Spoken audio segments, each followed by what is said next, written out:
knockout football doesn't necessarily always lend to the best two teams reaching the final. You'll get some upsets along the way, where a big team, as you've just alluded to there, has been knocked out by a minnow. There's giant killings and all that type of stuff. We've had all those types of experiences in this World Cup. But as I look at this final that is coming to us on Sunday, I actually think these two teams are the best two teams that we've been in the World Cup on a consistent basis. Don't get me wrong, there's been some wonderful performances. I've watched Spain, thought they were great. Watched Brazil, thought they were great. I thought we've been good England were good in certain parts. But when I analyse France over a period of games, Argentina over a period of games, they are quite comfortably, in my opinion, the best two teams consistently that I've seen in this World Cup. The thing about it, France, I don't even think they haven't played extremely well, but they've just got the job done. That's how they've approached every game. Like I wouldn't say that they've blown us off the park. Like looking at them and thinking, do you know what? They're the best team hands down.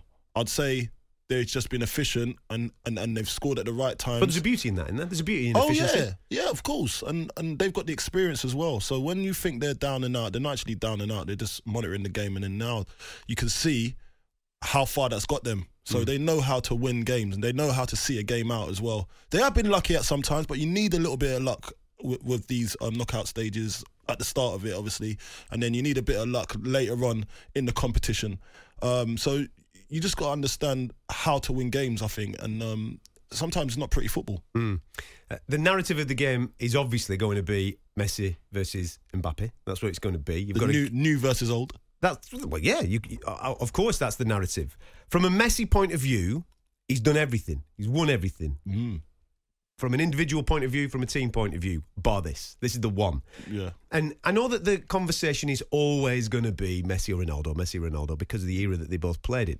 But when you speak to people from Argentina, when you speak to South Americans, they will always go Messi or Maradona. Yeah. And Maradona will always win that conversation because of what he did during his period of time, particularly in the World Cup. Listen, I'm of a certain age where I will always favour Diego Maradona just because I just think that he was the he was better. But if Messi can pull this off and Argentina can pull this off on Sunday, the people that love stats, the people that love facts and figures, they've got the argument then. Because he's obviously got the personal facts and figures, but then he can always say he's done the Copa America recently and now he's finished it off by putting the cherry on top of the cake, which is the World Cup. However late it was in his career, doesn't matter. It doesn't matter. He's done it, but it's not done yet. Obviously, if they go on to win this game, then people can start saying, okay, it's going to be Messi, then Maradona. Yeah, there's two interesting ways of looking at this. Obviously, the romantics amongst us, if you're from my era, you're probably wanting Messi to do it. Listen, I don't want to put words in your mouth, but that's what I'm thinking. I would kind of like to see that. But there's also a different legacy situation as well, because Kylian Mbappe could win his second World Cup. No, it's a joke, which is ridiculous. It's ridiculous. And obviously that then lends itself to all those great players that have managed to do it on a couple of occasions, back-to-back World Cups, i.e. Pele, 1958, 1962, all that type of conversation. And even though he's still in his early 20s, there will be conversations that start now that Kylian Mbappe could go on to supersede Messi, to supersede Ronaldo. I mean, look at the numbers that those two guys have churned out over a 15-year career. Absolutely crackers. This guy's still really at the start of what he's doing, and he's already chipped up and got him. Could have. He's already got one. He could have a second World Cup. I'd say he could be up there with the honours, definitely with the honours. Obviously with club honours, and then probably obviously with France World Cups, European Cups. But will he ever get to the heights, the dizzy heights of 91 goals in a calendar year that Messi holds at the moment? That's a record and a half. 91 goals in one calendar year. Like, that is just... I don't know if Kylian Mbappe's got that in him. Because that's different class. I don't think we'll ever see anything like that again. I think he will, you know. You reckon? I think Kylian Mbappe, we're talking about what? Is he 23? 23. He's 23 years of age, right? Yeah. Talking about a 23-year-old guy who's on the verge of winning his second World Cup. His numbers are tremendous. His goal involvements are tremendous. This is a guy that plays on the left-hand side, drifting in, scores goals, makes goals. I think that as this guy's game develops, and and he's not even going to peak till another 5 years yet. If he stays injury free, he could generate the numbers that Cristiano Ronaldo's generated. Yeah, but and he'll have the accolades of World Cups. Do you think? So, see with me on that scenario, who's close to him right now? Like when you look at quality in the world, young players coming through, who would you say? Erling Haaland. Haaland. That's the only I'm thinking numbers, because that's how the modern fan seems to exist just purely on numbers, don't they? What are they generating? What's the goal involvement, right? Yeah, I get that, but is he going to be comparing himself to Haaland? Who's going to be? Because with Messi and Ronaldo, they always sharpened each other up. There's like, I'm gonna get a hat trick this game. I'm gonna get 4. I'm gonna get 2 goals. I'm gonna get 3. Do you know what I mean? They're always looking they must have always had that competition, because when you're that good, when you're that good and the top of your game, you need someone at the top to keep you going. Well, I think to better than that you was last week, better than you were the year before, better than you were 5 years ago. You still got to have that competition. Who's going to be Kylian's competition? I think it will be Erling Haaland, and I think there will be a period in the next, let's say 3 years from now, 3 or 4 years from now, where both of those guys end up in the same league. I think it'll be Spain. I think Real Madrid and Barcelona will get their act together. I know they're miles off it at the moment financially and maybe can't afford and to get involved with those types of players at the moment. But there will be a point where they are back and they can afford to bring in Erling Haaland, or they can afford to bring in Kylian Mbappe. And I think that is when it will happen, when they are both playing in the exact same league for rival teams. And then that is when that iron sharpens iron situation will happen, where they're both just phenomenal. And I genuinely think the numbers, I mean, we're seeing Erling Haaland's numbers now in the Premier League. He's already done it in the Bundesliga. He's doing it in the Champions League. Those numbers are just absolutely ridiculous. You stick him in the Spanish League, and I think those numbers are going to continue. Mbappe will do the exact same thing. And I genuinely think that Mbappe, when he calls time on his career, we'll all be sat there going, look at them numbers.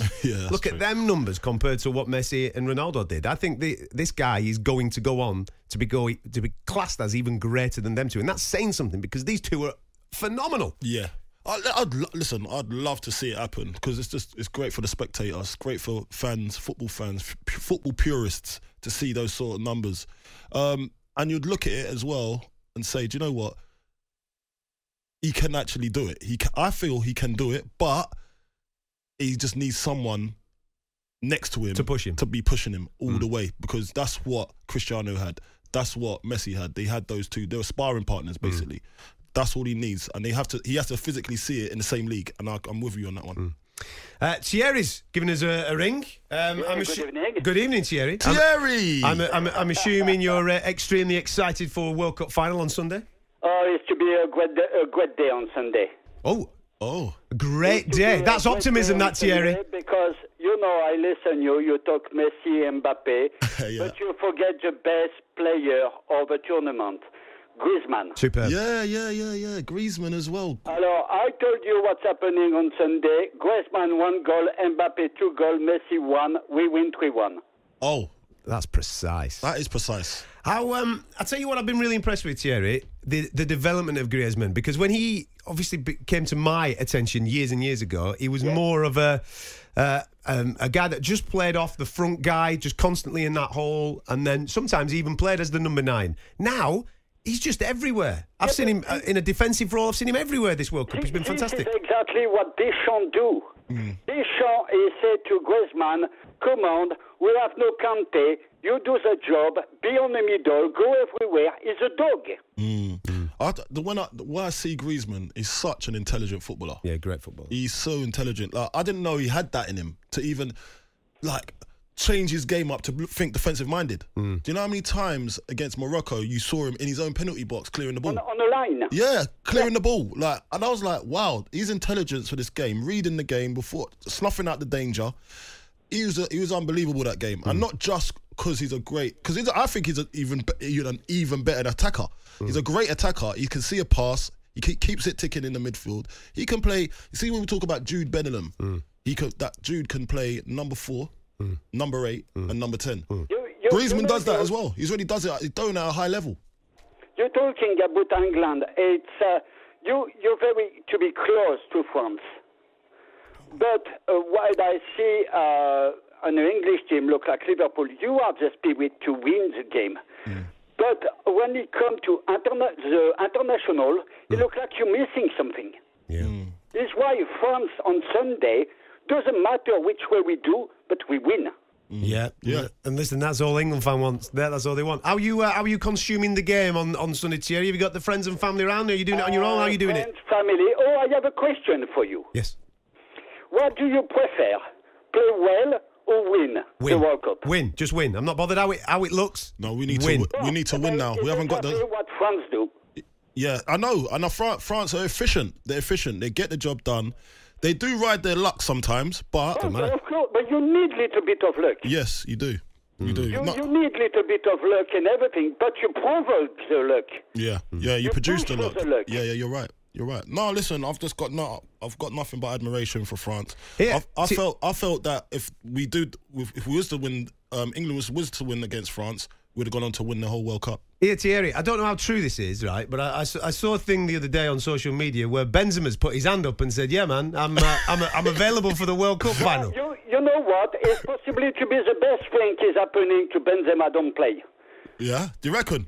I totally reckon, because if Benzema played, he's to be on the front and Giroud is not to be here. And the atmosphere on the team not to be the same. Yeah. I agree. Yeah. I agree, man. Listen, enjoy it, Thierry. Thank you very much for giving us a ring, mate. Cheers, I Thierry. ring you on Sunday. If he rings us on Sunday, that means they've lost, right? Because he's not going to ring us on Sunday. He's going to be enjoying himself, let's tell you. Enjoy getting stuck in with the friends and family.